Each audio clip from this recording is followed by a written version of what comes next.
Hello and welcome to Elizabeth's Craft Room. Today's quick tip is about clear mount stamps. Now, clear mount are not the completely clear photopolymer. These are our traditional rubber stamps, but that go onto our clear blocks. So you need to put them onto a block.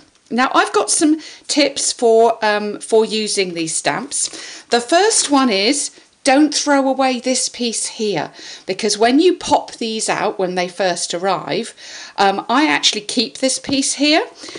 That means that when I'm putting my stamps away, I can quickly see whether I've got everything in place. All you need to do is peel off the backing and then it sticks into your box. Something else that the stamps come with, and you can see on here, is the labels. Now, the idea with these labels is that you peel them off and you put them on the back of the stamps. I never do that. The reason is the cling material on the back of the stamps is fantastic, and it really, they never fall off the blocks. With the labels, I wouldn't always say that. Sometimes, and especially with the smaller ones, they can fall off the block onto your work, and it's just so annoying, especially when it's right at the end of a lovely project. So I never do that. I never put labels on. I just leave them actually as a guide as to what's in there. And as you can see, when you line that up, you can see what's missing if you're missing one of your stamps. Couple of other quick tips. Now, these just pop out and you're ready to go. Just peel off the backing, you're ready to go. But you might notice that mine are actually cut. Now, people ask me about this, so I am going to tell you the truth. I am such a heavy-handed stamper that I sometimes get the edge pieces on the stamps even when they've been die cut.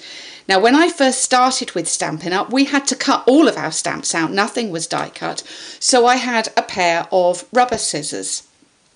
If you don't have these, you could use kitchen scissors and trim. But here's the advice. Be very careful how you trim. You don't want to undercut these by cutting at an angle, or you can actually leave yourself not enough of the cling material underneath. You want to go straight as you cut, and obviously be very careful not to cut off any of the image that you want.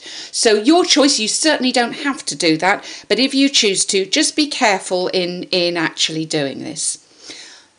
Third thing I do is sometimes you'll see, like this stamp here, the middle has already been die cut, because when you've got a stamp where you've just got an edge piece, sometimes this middle pops up, it picks up some ink, and when you stamp down you actually see that. So some of our stamps are already die cut with that piece taken out, and I keep that. Look, that's a star stamp now.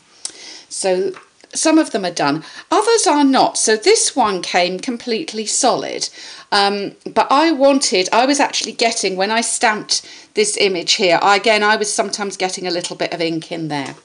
So what I've done with this one is I've taken some scissors and very, very carefully trimmed on the inside. I have just taken the red rubber. I've left the cling material completely intact, otherwise the stamp can go squishy, you can lose its shape. So I'm very careful about doing that, but it does help not to get those bits inside. So a few little tips there about cling mount stamps, how to use them, how to store them, and if you choose to trim them, just be very careful how you do that. You don't want to ruin your stamps. They are my favourite kind of stamps out of all of our choices now, I have to say. I love the cling mount ones. So thanks for visiting Elizabeth's Craft Room for my quick tips today. I'll be back soon with more.